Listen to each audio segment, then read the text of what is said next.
Assalamualaikum warahmatullahi wabarakatuh. Jumpa lagi dengan saya Robit Fahmi di channel Robit Fahmi. Teman-teman sekalian, masih dengan materi yang sama. Hari ini saya akan membahas tentang buku Rusdi Matahari, karena jurnalisme bukan monopoli wartawan. Mungkin buku ini akan banyak sesi, karena memang saya pribadi pernah terjun di dunia jurnalistik. Jadi buku ini memiliki ketertarikan sendiri bagi saya pribadi. Di sini saya akan membahas tentang tulisan Rusdi, almarhum Rusdi Matahari, tentang, yaitu judulnya Wartawan dan Kebohongan. Jadi memang kebohongan dan wartawan itu ibarat air dan minyak. Jadi tidak akan bisa bertemu, karena sejatinya wartawan itu ya harus fakta, mengungkap fakta. Tidak boleh menulis berbohong, karena tanggung jawabnya kepada publik. Dan memang dalam kode etik juga harus menuliskan fakta. Di sini Rusdi menuliskan cerita seorang wartawan dari The Washington Post, namanya Janet Leslie Kuki. Jadi dia Janet Kuki ini panggilannya, wartawan The Washington Post, pernah menuliskan Dunia Jimmy. Jadi dia menuliskan Dunia Jimmy ini yang menceritakan seorang bocah yang kecanduan narkoba. Akibat tulisan Kuki ini, Washington Post pada saat itu mendapat banyak telepon karena merasa prihatin dengan Dunia Jimmy, apa yang ditulisnya. Tapi redaktur atau redaksi tetap bersikukuh tidak memberikan alamat narasumber atau alamat Dunia Jimmy.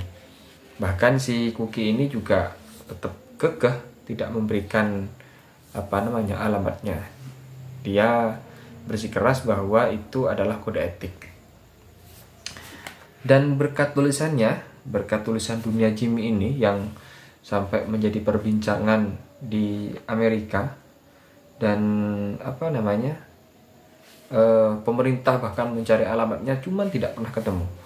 Kuki sampai mendapatkan menerima reward Pulitzer itu mungkin semacam reward lah bagi kalangan jurnalis di sana. Pulitzer tahun 1981.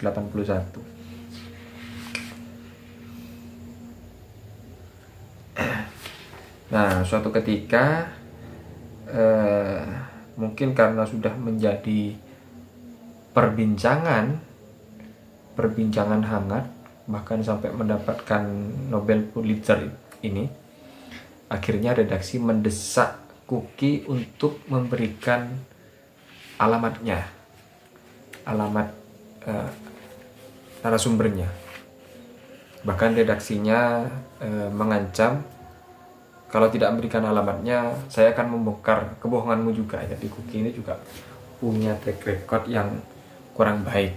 Itu yang akan diancam, akan dipublikasikan. Akhirnya Kuki ini mengakui bahwa apa yang ditulisnya tentang Dunia Jimmy adalah khayalannya. Jadi tidak pernah ada dalam dunia nyata. Sehingga akhirnya redaksi mengembalikan Nobel Pulitzer-nya kepada yang memberikan reward. Bahkan Kuki sendiri berhenti menjadi wartawan dan muncul kembali 15 tahun kemudian. Itu apa yang ditulis oleh Rusdi Matahari tentang tentang kebohongan. Jadi wartawan itu tidak boleh menulis sesuatu yang bohong, harus fakta. Nah, bahkan di Indonesia ini pernah juga menulis sesuatu yang bohong. Nah, ini wartawan Jawa Post yang menulis tentang Dr. Asari, kalau ya warga negara Malaysia dengan judul "Kasihan Warga Tak Berdosa Jadi Korban". Terus kemudian judul kedua, "Istri Doakan Ashari Mati Syahid". Lah, ternyata setelah ditelisik apa yang ditulisnya ini bohong. Jadi tidak pernah ada. Akhirnya wartawannya Jawa Pos ini juga dipecat.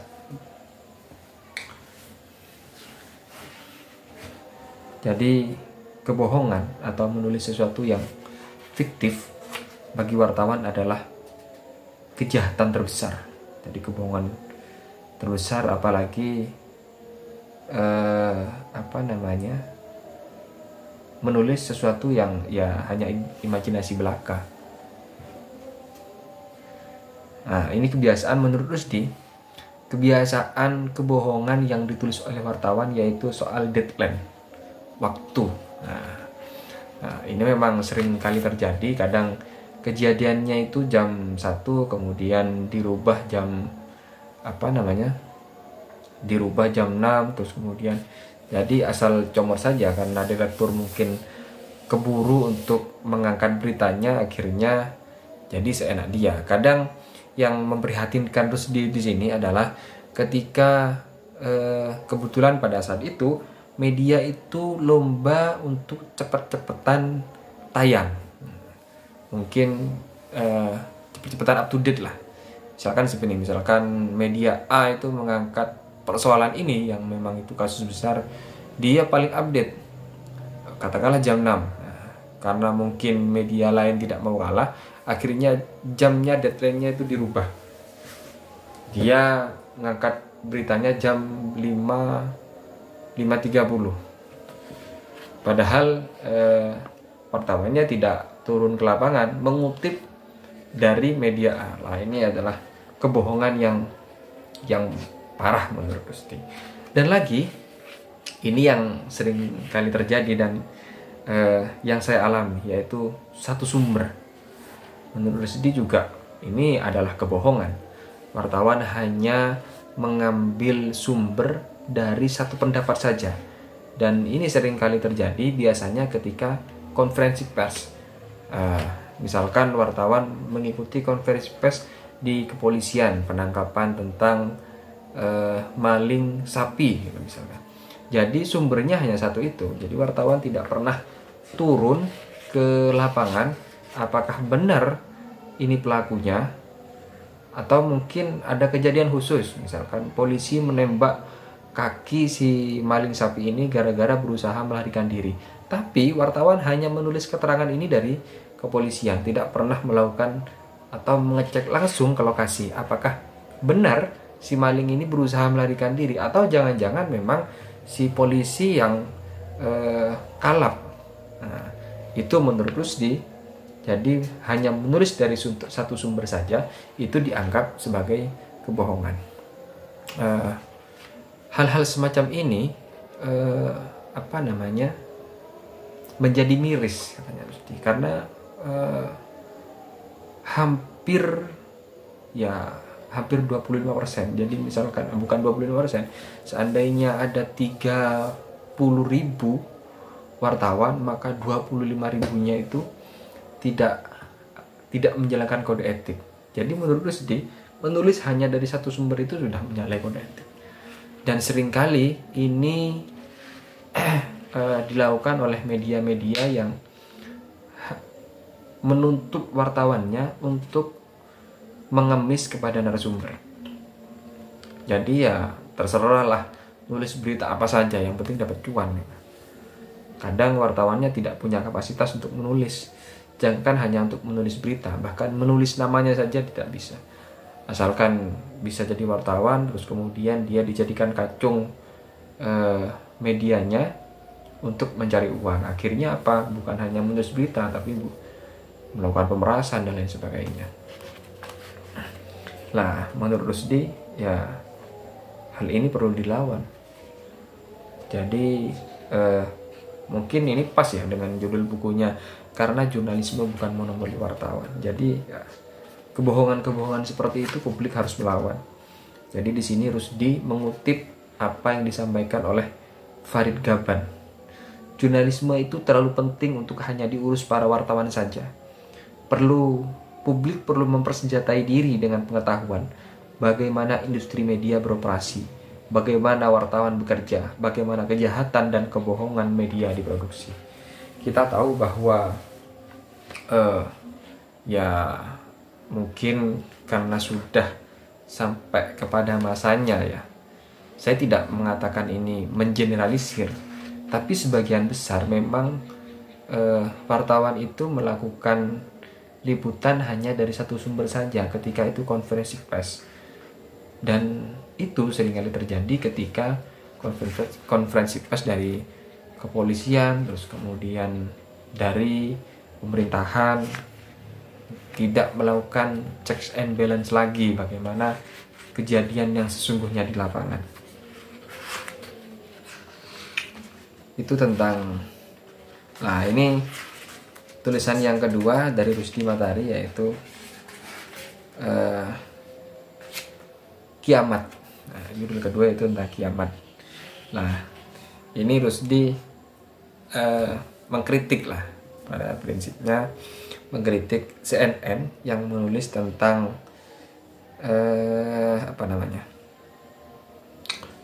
judulnya suara seperti trompet terdengar dari langit.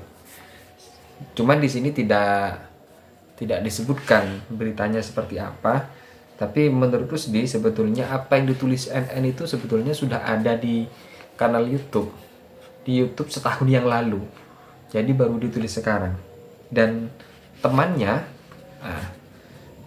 Rusdi ini yang bernama Mas Danarto itu sangat percaya dengan sesuatu yang tahayul atau bukan tahayul, yang publik itu mungkin hal yang sulit dipercaya lah. Danarto ini temannya ini yang mempercayai hal-hal semacam itu, termasuk ketika Lia Eden yang mengaku nabi dulunya sempat populer.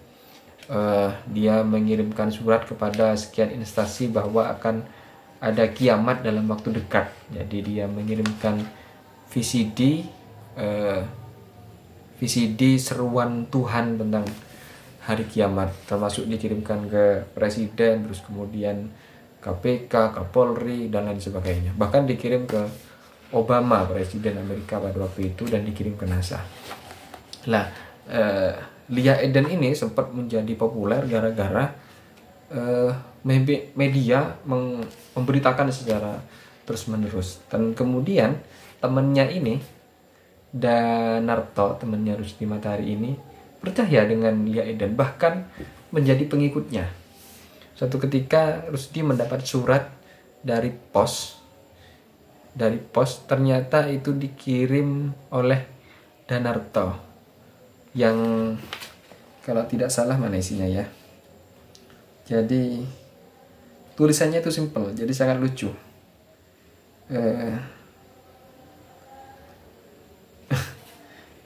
Apa namanya? Sebelah mana ya?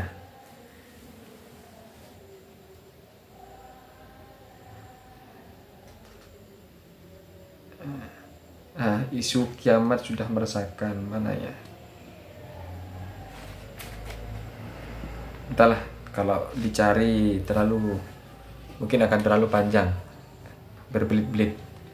Tapi yang pada intinya temannya Rusdi Matahari ini, Danarto ini, dia percaya dengan hal-hal yang ya mistis lah. Mungkin cerita singkatnya dari Danarto, tapi kalau saya lihat tulisannya ini secara tidak langsung mengkritik apa yang ditulis oleh CNN, dan kemudian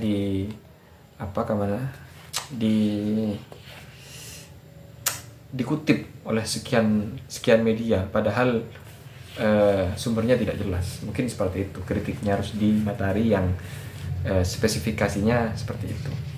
Yang selanjutnya yaitu Jakarta Post dan pidato Soeharto. Nah, judul tulisan ini sengaja harus ditulis untuk menghormati temannya yang oleh almarhum Rusdi dianggapnya sebagai guru, yaitu Mas Bambu, Mas Santo, dan Mas Raymond.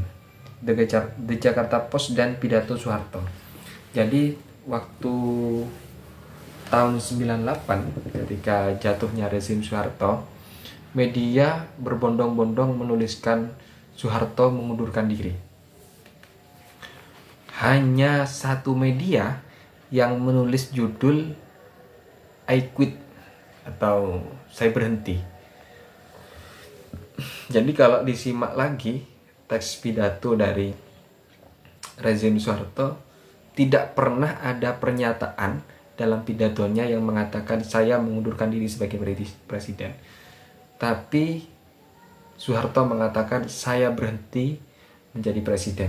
Jadi setelah sekian media itu menuliskan Soeharto mengundurkan diri dan sebagainya, hanya satu media, yaitu The Jakarta Post. Dan sebelum berita ini rilis, itu melalui proses diskusi yang panjang sehingga diputuskan Soeharto berhenti, I quit. Dan anehnya berita kelanjutannya sekian media justru mengikuti apa yang disampaikan oleh The Jakarta Post, I quit. Jadi teman-teman sekalian, mungkin hanya itu tentang apa yang ditulis oleh almarhum Rusdi Matahari. Semoga ini bermanfaat. Hanya ini yang bisa saya sampaikan. Kurang lebihnya mohon maaf. Jumpa lagi dengan saya di part selanjutnya. Assalamualaikum warahmatullahi wabarakatuh.